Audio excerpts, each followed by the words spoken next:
Bapak-bapak, ibu-ibu jamaah Masjid DPR Negara Rahmati Allah Subhanahu.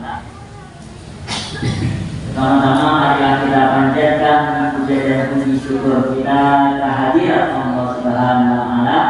Alhamdulillah Allah Subhanahu wa taala telah memberikan kesempatan kepada kita semua, telah mengantarkan bulan Ramadan kepada kita semua, dan kita alhamdulillah di malam hari ini dan menjelang malam hari ini dipertemukan oleh Allah Subhanahu wa taala di sepertiga malam terakhir bulan Ramadan. Maka patut kita bersyukur dengan mengucapkan alhamdulillahirabbil alamin. Kita diberikan umur yang panjang oleh Allah Ta'ala, bisa merasakan bulan Ramadan di tahun yang mulia ini. Karena apa? Karena banyak orang-orang di luar sana, mungkin tetangga kita, ya, saudara-saudara kita itu telah dipanggil oleh Allah dahulu dan tidak merasakan bulan Ramadan di tahun sekarang ini. Ada tetangga saya, Pak, di tahun yang kemarin itu meninggal pas siangnya, malamnya itu sudah Ramadan. Jadi itu siangnya sudah meninggal, sudah dipanggil oleh Allah dahulu. Padahal malamnya itu sudah satu Ramadan, tapi siangnya itu sudah dipanggil oleh Allah dahulu. Jadi tidak bisa merasakan bulan Ramadan, kemuliaan di bulan Ramadan. Maka kita syukur, alhamdulillah kita bisa dipertemukan dengan bulan Ramadan ini, yang mana apabila kita mengerjakan amalan-amalan di bulan Ramadan, terlebih lagi di malam Lailatul Qadar di 10 hari terakhir ini, maka amalan kita kata Rasulullah SAW lebih baik, lebih mulia daripada orang yang berjihad di jalan Allah, dari orang yang berperang fisabilillah. Orang berperang itu Bapak Ibu, dia rela mati, ya, tidak kembali kepada keluarganya, hanya ingin menegakkan agama Allah. Itu jihad. Jadi dia siap untuk mati, ya. Jadi meninggalkan harta bendanya, meninggalkan keluarganya, bahkan dirinya sendiri, hanya menegakkan agama Allah. Nah, kata Rasulullah SAW, orang yang dia merasakan bulan Ramadan dan bisa beramal soleh di bulan Ramadan, terlebih bisa beramal ibadah di malam Lailatul Qadar, itu bisa melebihi, ya, melebihi kata Rasulullah, bukan setara tapi melebihi, ya, amalan berjihad fi sabilillah. Maka kita harus banyak-banyak bersyukur kepada Allah Subhanahu wa taala. Dua kalinya tak lupa salawat dan salam marilah kita haturkan kepada junjungan Nabi Muhammad sallallahu alaihi wasallam, yang semoga kita semua di sini mendapatkan syafaat dari beliau, diselamatkan dengan syafaatnya dari beliau pada yaumul qiyamah, dan mengantarkan kita masuk ke dalam surganya Allah Ta'ala. Amin ya rabbal alamin. Bapak-bapak, ibu-ibu jamaah yang dirahmati Allah Subhanahu wa taala, ada salah satu kaidah yang sangat indah di dalam agama Islam, ya, di dalam agama kita, yaitu adalah kaidahnya Allah Subhanahu wa taala dan Rasulnya, ya, tidak mungkin memerintahkan suatu perbuatan kecuali di dalam perbuatan tersebut pasti ada keutamaan atau manfaatnya, pasti ada hikmah-hikmahnya. Itu pasti, Pak. Tidak mungkin Allah dan Rasulnya menyuruh melakukan suatu perbuatan dan suatu syariat untuk membahayakan orang yang melakukan. Tidak mungkin. Pasti ada hikmahnya, keutamaannya, manfaatnya apabila kita melakukan apa yang diperintahkan Allah dan juga Rasulnya. Dan sebaliknya tidak mungkin Allah dan Rasulnya melarang suatu perbuatan kecuali di balik perbuatan tersebut pasti mendatangkan madarat, kerusakan, ya, yang dapat menimbulkan bahaya bagi yang melakukan, bahkan dirinya sendiri maupun kepada orang di sekitarnya. Itu pasti Allah melarang suatu perbuatan, Rasulullah melarang suatu perbuatan, pasti di baliknya ada bahaya atau madarat apabila dilakukan bisa terkena bahaya kepada Allah Subhanahu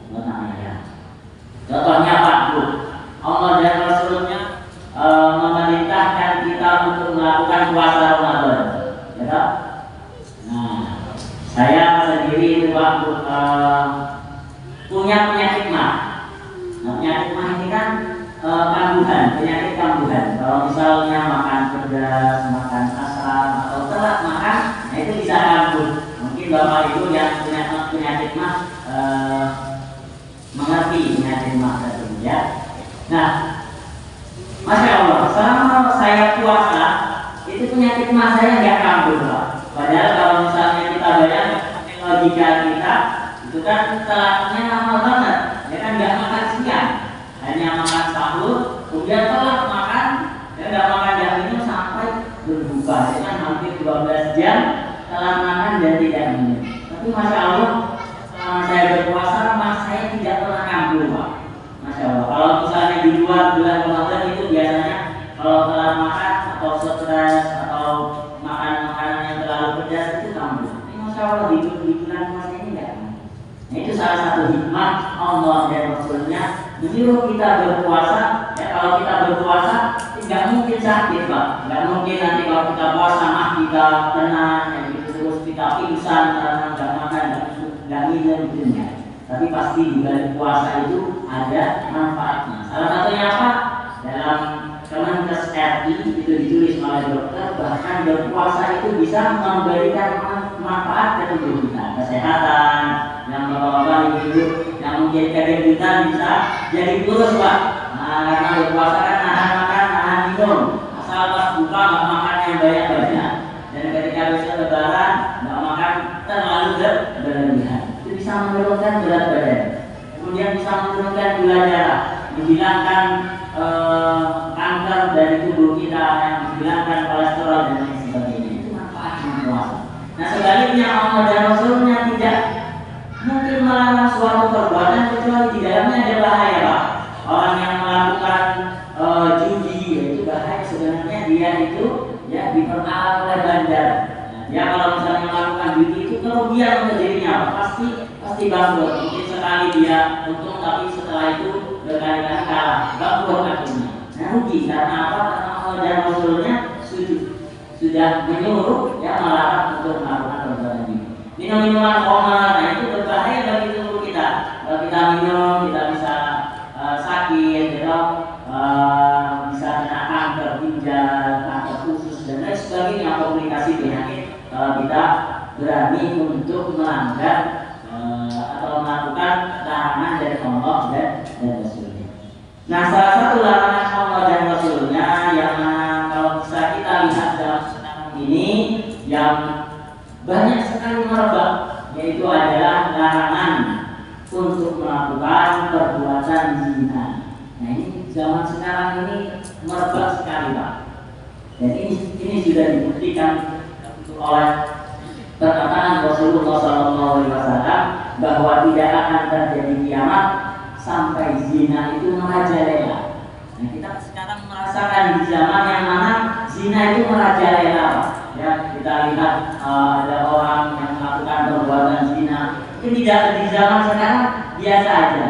Ya, padahal dahulu itu sungguh perbuatan yang keji, malu Pak, malu sangat malu orang yang melakukan perbuatan zina di zaman dahulu. Mungkin sekarang biasa ganti-ganti dan lain sebagainya. Padahal Allah Subhanahu Wa Taala berfirman dalam surat Al-Isra ayat 32, A'udzu billahi minasyaitonir rajim, wa la taqrabuz zina innahu kana fahisyah wa sa'a sabila.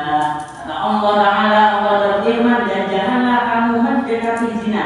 Nah kata Allah Ta'ala ini dekati saja nggak boleh Pak. Kalau misalnya kita bayangkan api Pak, nah kita dekati api saja sudah panas, apalagi sampai menyentuh. Nah zina juga seperti itu. Kita mendekati saja haram, mendekati saja itu sudah suatu perbuatan dosa, apalagi sampai melakukan. Kata Allah Ta'ala, sesungguhnya zina itu adalah suatu perbuatan yang keji dan suatu jalan yang buruk. Jadi kalau misalnya dilakukan itu sudah termasuk dosa yang besar. Kata Allah Ta'ala, ya, zina itu termasuk dosa-dosa yang besar Pak. Jadi ada dosa-dosa yang besar termasuk durhaka kepada orang tua, kemudian dia melakukan ini. Dan salah satunya adalah melakukan zina. Dan zina terbesar adalah menzinai saudara yang paling besar. Nah, di dalam ayat ini Allah telah melarang Bapak Ibu untuk tidak boleh mendekati zina. Mendekati itu apa? Contohnya mendekati itu ada bapak-bapak misalnya lihat perempuan yang cantik, nah ya dilihatin bersuara. Kayak gitu nggak boleh. Nah, karena apa? Karena itu sudah termasuk syahwat mata. Itu setan sudah menjadikan mata kita. Nah, misalnya di Malioboro kita kami Pak banyak turis gitu loh. Nah, ada yang lihat bawahnya, lihat atasnya dan lain sebagainya. Bulan puasa jangan terlalu spesifik, bahaya Pak. Nah, itu kalau misalnya dilihat Pak itu sudah termasuk zina mata. Dan nanti larinya ujung-ujungnya kalau misalnya dilanjutkan terus syahwatnya bisa sampai zina batin. Jadi memandang hal-hal yang haram tadi itu tidak boleh, haram. Kemudian apabila ada yang pacaran gitu ya, misalnya laki muda-mudi pergi berdua ya, dia pacaran, bonceng-boncengan, kemudian pegang-pegang tangan. Nah itu adalah hal yang haram, tidak boleh. Karena apa? Karena itu suatu perbuatan yang dapat mengantarkan kepada zina sendiri. Jadi bapak-bapak, ibu-ibu kalau misalnya punya anak, nah itu harus dibenteng dengan teduh, terutama anak perempuan. Karena anak perempuan itu rentan. Misalnya ada laki-laki datang ke rumah, nah, misalnya laki-lakinya pakai sepeda nggak boleh. Tapi kalau pakai mobil boleh, silakan. Misalnya pergi, nah itu nggak boleh. Tetap mau pakai mobil, mau pakai, nah juga nggak boleh ya. Tetap nggak boleh. Jangan mau dibiarkan anak perempuan kita dia dibawa oleh laki-laki lain, karena pasti dia di luar sana dia pegang-pegang tangan, nanti cium-ciuman dan lain sebagainya. Ya, kita harus menjaga anak-anak kita, Pak, terutama anak perempuan. Jadi perbuatan zina. Nah, kata Rasulullah SAW, sesungguhnya seluruh badan kita ini bisa melakukan zina, Pak. Kata Rasulullah SAW, kutiba ala ibni Adam nasibuhu minaz zina. Jadi telah ditetapkan kepada seluruh Bani Adam, ya seluruh anggota badannya itu bisa melakukan zina. Menjadikan dalik dalam hal fal'aina di zina bukan nazar. Kata Rasulullah SAW, zinanya mata itu dengan melihat. Nah, melihat hal-hal yang haram, baik lihat langsung ya, atau lewat televisi atau lewat handphone dan lain sebagainya. Kemudian wal uduna di zina bukan istiqamah. Jadi telinga ini juga bisa berzina dengan apa? Dengan hal-hal yang haram, yang tidak boleh untuk didengar. Wal lisan zina bul kalam. Lidah atau bibir kita ini juga bisa melakukan zina dengan apa? Dengan perkataan-perkataan yang dapat mengundang syahwat, dengan perkataan-perkataan yang dapat menimbulkan syahwat bagi orang lain. Nah itu juga bisa. Lidah kita bisa berzina. Wal yad zina hal batos. Nah, tangan ini atau kaki ini itu juga bisa melakukan zina dengan meraba. Kemudian wajib zina hal buto. Jadi kaki juga bisa melakukan zina dengan melangkah ke tempat-tempat yang haram, ya, tempat diskotik, tempat hal-hal yang haram. Jelas haramnya, misalnya dulu di samping situ ya. Nah, di samping Malioboro sekarang masih nggak? Samping situ masih nggak? Masih zona merah ya? Enggak ya Pak ya? Oh, berarti sudah pernah ngecek ya Pak ya? Oh ya Pak.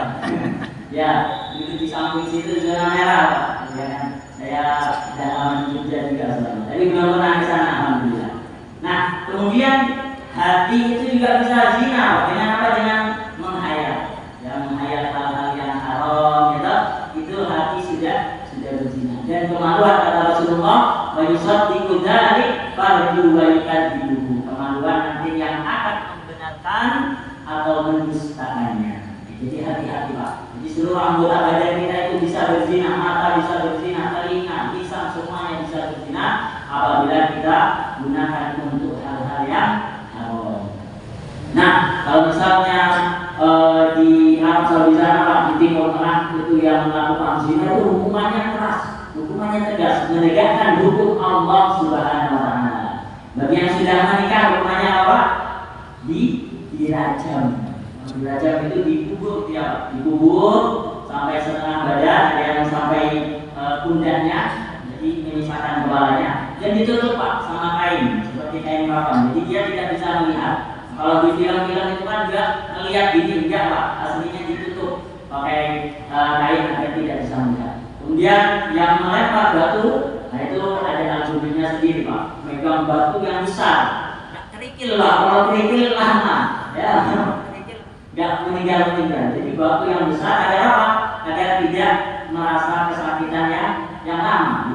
Dilempar batu yang besar agar cepat meninggal. Orang yang melakukan perbuatan zina yang sudah menikah. Nah, perbuatannya dirajam sampai meninggal Pak.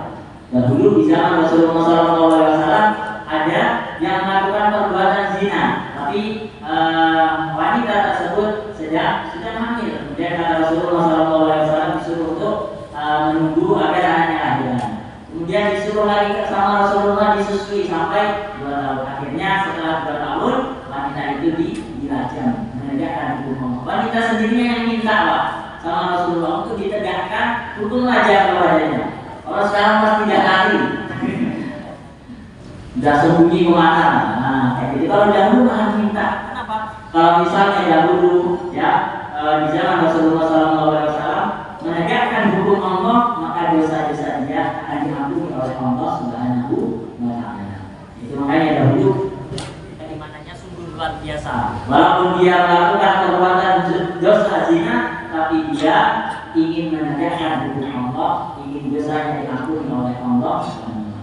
Mungkin kalau di negara kita yang melakukan hukum ini di Aceh, ya di Aceh ini masih menegakkan hukum yang cambuk. Nah, yang cambuk ini bagi yang belum menikah. Jadi yang belum menikah melakukan perbuatan zina, Pak, nah itu dicambuk. Dan cambuknya ini tidak di tempat sepi, tapi di ada penontonnya Pak. Jadi ada penontonnya sendiri dan disaksikan oleh masyarakat sekitarnya. Jadi malu, menanggung malu yang luar biasa, dan dicambuk punggungnya 100 kali. Ada yang sampai pingsan, karena sakit luar biasa. Dicambuk punggung itu sakit Pak. Tidak pernah Pak, belum Pak, sakit kan? Itu sakit benar, sampai pingsan, bahkan sampai pingsan. Nah kalau misalnya pingsan diistirahatkan dahulu.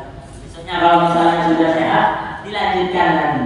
Kalau misalnya pingsan, dicambuk lagi sampai selesai 100 kali tadi hukum had, ya, hukum cambuk bagi yang melakukan zina yang belum menikah. Ini memang hukum Allah tegas, ya, mendekati saja tidak boleh, apalagi sampai melakukan, hukumannya sungguh berat. Dan tidak hanya di dunia Pak, hukumannya Allah itu tidak hanya di dunia, tapi di akhirat juga. Allah Subhanahu wa Ta'ala menghukum, mengadab yang melakukan perbuatan zina ini luar biasa Pak. Dan Rasulullah SAW itu salah satu mukjizat dari Rasulullah itu bisa diperlihatkan oleh Allah hal-hal yang gaib.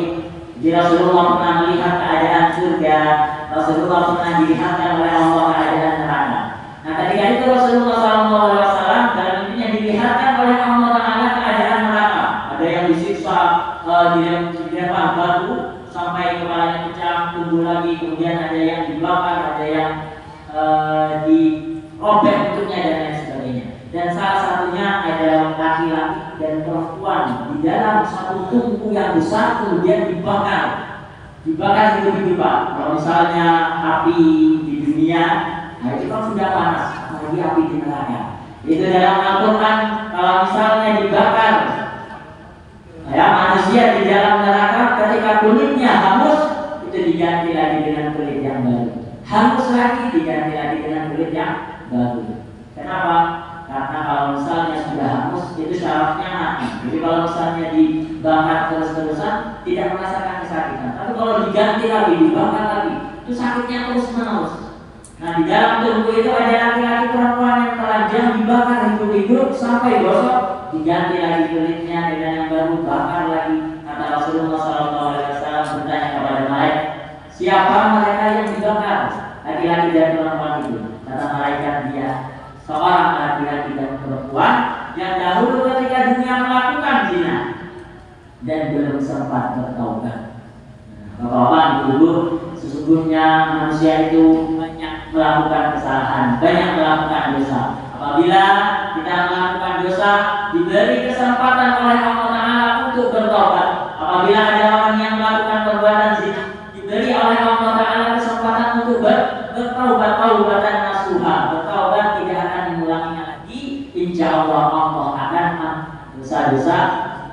lakukan.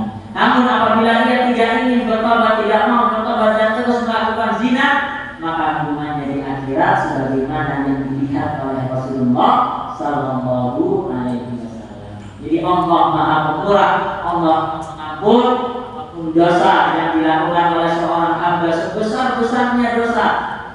Ampunan Allah itu jauh lebih besar dari dosa yang dilakukan oleh seorang hamba. Maka bapak-bapak, ibu-ibu yang dirahmati Allah Ta'ala, di zaman sekarang ini memang sungguh berat karena fitnahnya itu sudah merajalela.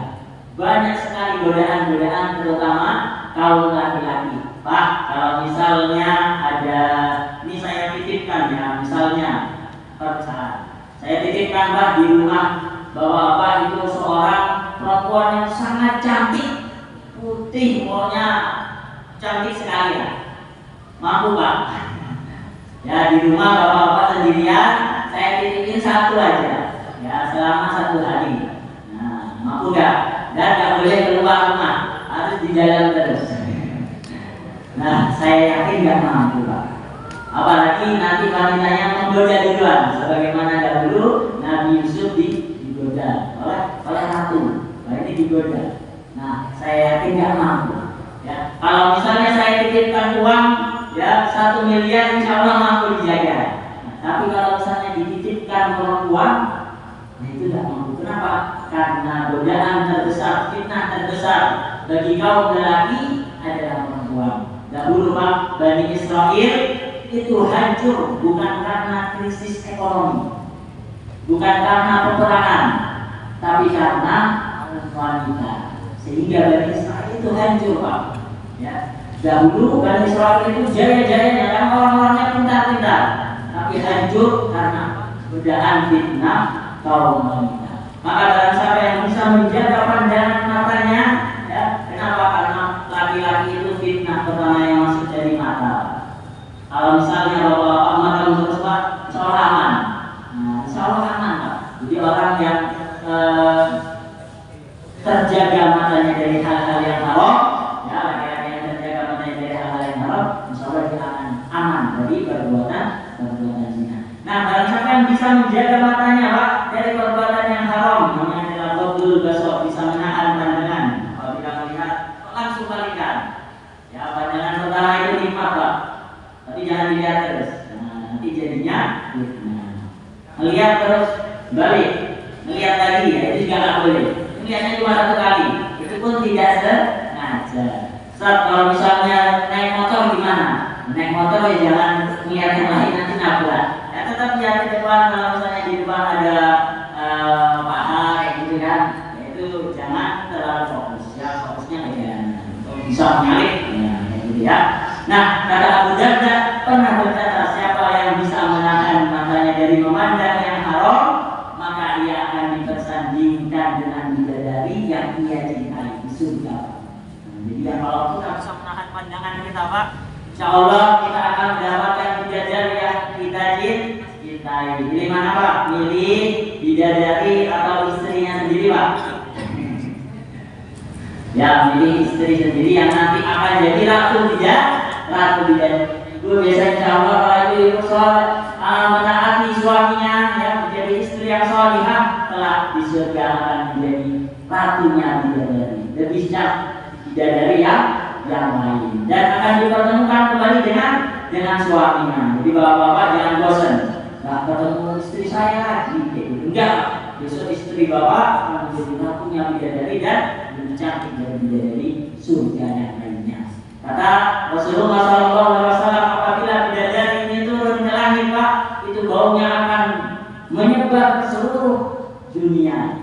Baunya saja, ya baunya saja menyebar ke seluruh dunia. Kemudian kerudungnya saja itu lebih baik dari dunia dan seisinya. Itu bidadari surga. Kalau bisa tadi Pak menahan pandangan. Gimana caranya menahan pandangan? Nah, kalau misalnya kita bisa menahan pandangan, alihkan pandangan kita Pak. Ya, ucapkan astagfirullah, alihkan pandangan kita. Bisa Pak, kalau misalnya zaman sekarang ini fitnah yang paling besar itu lewat media, lewat televisi, lewat handphone, ya, misalnya buka Facebook, ya, buka Instagram. Kadang kalau kita buka coba kita cari jualan atau cari motor misalnya. Nah kadang keluar iklannya itu wanita-wanita yang buka aurat Pak, padahal cari motor ini. Tapi kadang keluarnya iklan-iklan pokoknya yang buka aurat. Itu jangan dipecat ya Pak. Nah kalau dipecat apa? Waduh bisa ini lama-lama nanti melakukan perbuatan dosa. Jadi dialihkan, alihkan pandangan yang lain, dilewati. Jadi tadi kuncinya agar kita bisa selamat dari perbuatan zina adalah dengan menundukkan pandangan. Allah Subhanahu wa taala berfirman, "Qul lil mu'minina yaghuddu min absarihim wa yahfazu furujahum, dzalika azka lahum, innallaha khabirun bima yasnaun." Katakanlah kepada laki-laki yang beriman, hendaklah mereka menahan pandangannya dan memelihara kemauannya, yang demikian itu lebih suci bagi mereka. Sesungguhnya Allah Maha mengetahui apa yang mereka perbuat. Nah Allah Taala itu sudah tahu bahwa fitnah terbesar laki-laki itu pandangan. Mengapa kita disuruh menundukkan pandangan? Karena setan kalau misalnya menggoda laki-laki itu rawan kena panah. Jadi kalau misalnya kita sudah terjebak dengan perempuan, melihat perempuan yang haram, ya, melihat perempuan yang membuka aurat, itu setan sudah melesat ke anak panahnya, kena pemata, nggak jadi picek Pak, ya, masih sakit itu enggak. Tapi apa? Tapi racunnya setan yang tidak terlihat, ya, maka kita berzina, kemudian racunnya menyebar, hati kita berzina. Nah, kalau misalnya menyebar lagi, tangan kita berzina sampai kemampuan kita, alhamdulillah dari juga ikut berzina. Kalau misalnya racun ular itu kalau dipatok tangan kita pasti nyebar. Nggak mungkin racunnya di sini, ya, kecuali diobati langsung. Nah, racun ular itu juga menyebar. Sama ini racun setan. Lewat anak panahnya. Kalau misalnya kena itu bisa nyebar Pak. Kalau tidak didandani dengan menunjukkan tangan. Nah, Rasulullah SAW pernah mengatakan, ya, maka waktu ba'di fitnah adharu ala rijal minan nisa. Aku tidaklah meninggalkan fitnah yang lebih membahayakan bagi laki-laki selain dari fitnah wanita. Jadi kuncinya tadi satu menahan pandangan. Yang kedua adalah memohon perlindungan kepada Allah Taala, ya, salah satunya adalah dengan berdoa kepada Allah Taala agar diselamatkan dari fitnah dan perbuatan zina. Sudah. Dan ketiga terakhir adalah menikah. Bagi yang belum menikah, segera menikah dan dapat menunjukkan kepada yang menikah. Tidak akhiri Pak, karena sudah waktunya untuk berbuka dengan kafaratul majlis. Subhanallahumma wa bihamdika, asyhadu an la ilaha illa anta, astaghfiruka wa atubu ilaik. Akhirul kalam, wassalamualaikum warahmatullahi wabarakatuh.